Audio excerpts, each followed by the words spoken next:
Ассоциация инвасодействия в этом году намеревается акцентировать свое внимание на теме безопасности на дорогах и запуске карты ДТП с целью уменьшения количества ДТП в Абхазии. Об этом рассказал координатор ассоциации Алхаст Хагушев на встрече с президентом. Мы знаем, что вы, еще будучи кандидатом в президенты, обозначали это как один из приоритетов вашей деятельности на посту президента.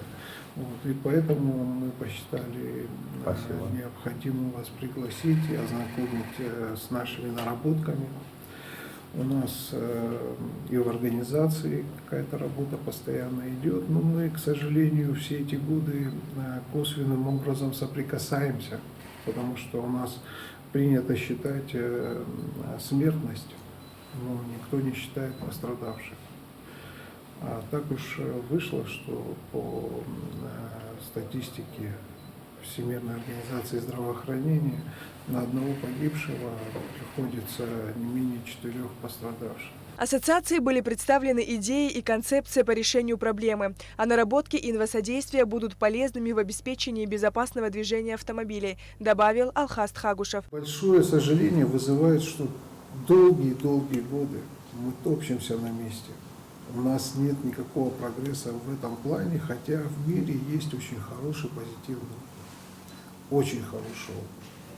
И сегодня я как раз хотел вам презентовать наши идеи, связанные с такой концепцией Vision Zero, или ноль смертей на дорогах, нулевая смертность, если так на русский переводить.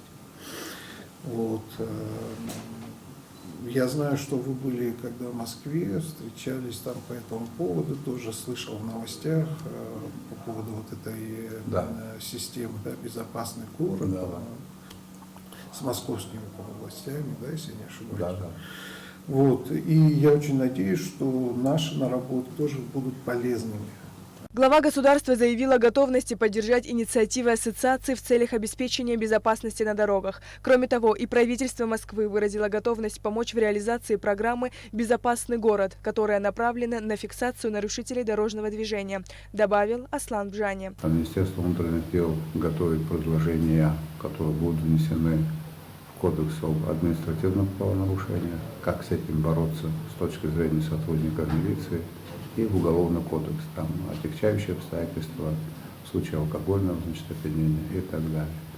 Плюс разъяснительная работа и мотивация самих сотрудников органов внутренних дел. Во-первых, у нас в ГАИ, за исключением некоторых районов, в Гагре у нас с укомплектованием лучше. Западная часть, она более или менее укомплектована, а восточная часть люди не идут. Там есть на то соответствующие причины.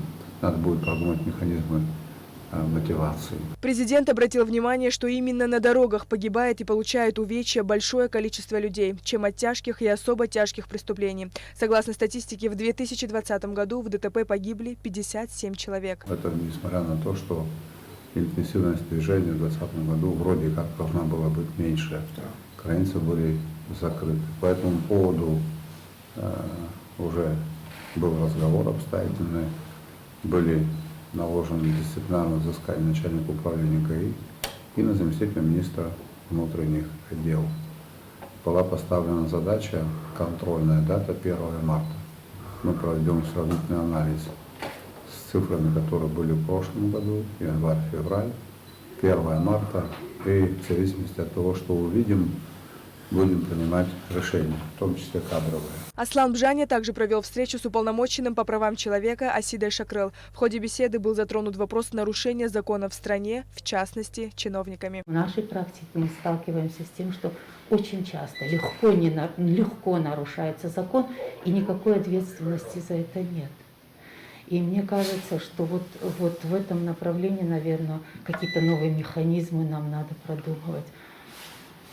И самый такой был важный для меня, очень волнующий для нас вопрос, когда также чиновники высшего звена могут позволить себе не исполнять решения суда. Для нас, я думаю, что это вообще мы можем не говорить о строительстве государства, если решение суда легко чиновниками не исполняется и за это не несут никакой ответственности. Асида Шакрыл также добавила, что в общеобразовательных учреждениях нет программ, которые могли бы предусматривать знания по правам человека. По ее мнению, этому вопросу не уделяется должного внимания. Мы очень хорошо все заложили в наших законах. Принципы заложены, уважение прав человека и все. А как их реализовать и как это должно быть в ежедневной практике использовано, да, и как в ежедневной работе этому надо следовать. Мне кажется, вот эту практику нам надо как-то развивать, укреплять, и в этом смысле у нас очень много еще работы. Аслам Жаня и Асида Шакрыл обсудили и ряд других актуальных вопросов, которые тормозят развитие Института защиты прав человека в Абхазии. Сария Кварацхеля, Саида Гухава, Абхазское телевидение.